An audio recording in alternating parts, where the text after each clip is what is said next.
Hello, Falcons. Mr. Fleschner here, bringing you our January school board update and an update on our master facility planning meeting that happened last night.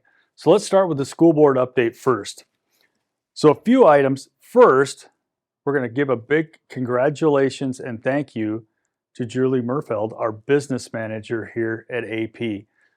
Julie has been doing this a long time and has been shared between us and D&H, and she is going to be retiring at the end of the school year. So we want to wish her the absolute best and thank her for her service to the AP schools. Some other items that the school board talked about and I discussed with them, obviously lots of discussions around safety plans and what we currently have in place and some kind of things that we really want to work on and get better at here at AP as far as safety procedures. And we'll work to try to keep you updated on those things, but we're going to have lots of meetings and lots of planning time to kind of go back through what we currently have in place and kind of things that we want to put in place as we go forward. So we'll look to keep you updated and get messages out to you on that. Probably heard a lot of pieces recently also about our area education agencies, the AEAs. And that is some services that I'm sure you've seen in the news and in all kinds of social media about possible impending changes with the AEAs. Just letting you know, we're in tune with a lot of the things that are being talked about, and lots of our students and families benefit from those AEA services. So we'll continue to work with our legislators as those AEA things get moved forward. And again, if we can get those updates to you, we'll try to do that as well.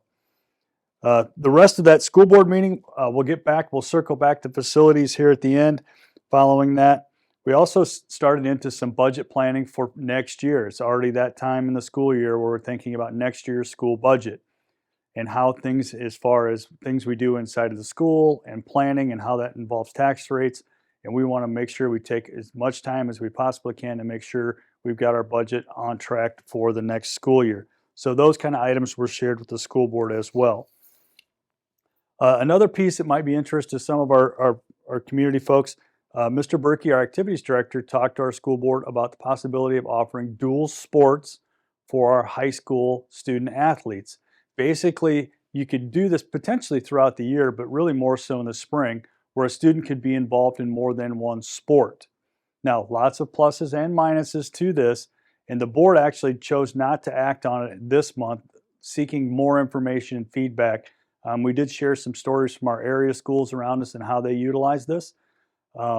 Again, there's pluses and minuses to this, and we kind of want to work through that whole process. So you might see this back on an agenda in the future, but right now, dual sports has not been approved for the school year. All right, let's shift into some facility conversations. First, huge thank you to all of you out there. We had over 580 surveys returned to us here at AP about our master facility work.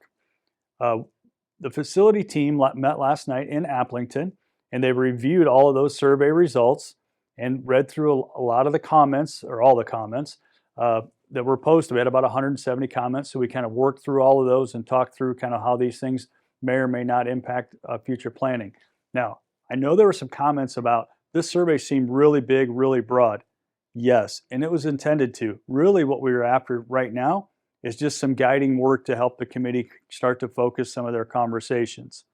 All right, there'll be another survey here, I'm going to say a month and a half or so, that'll get to be a little more detailed, okay, as plans go forward. Some of the big topics that were included on that survey, obviously safety came out number one.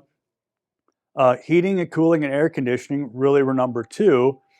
And then a third one that really kind of what we've talked about is currently our configuration is 3 buildings.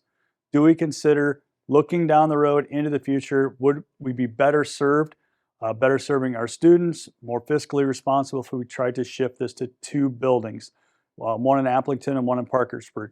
Lots of things to discuss with that as well, but that was also something that kind of came out in the survey.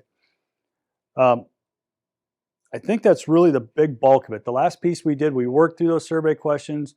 The last piece we did is we toured the Aplington building. The facility planning committee stayed following the meeting. We just basically walked the building, talked about positives to the structure, talks about needs for the structure, and really just give them a firsthand chance to see this.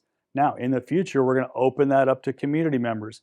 We know we have lots of people in and out of buildings, but really they probably spend a lot of time going mostly to the auditorium or to the gym and those kind of spaces. But we want to make sure you have an opportunity to get all of you into classrooms so you can see kind of some of the things that we're talking about with this facility work.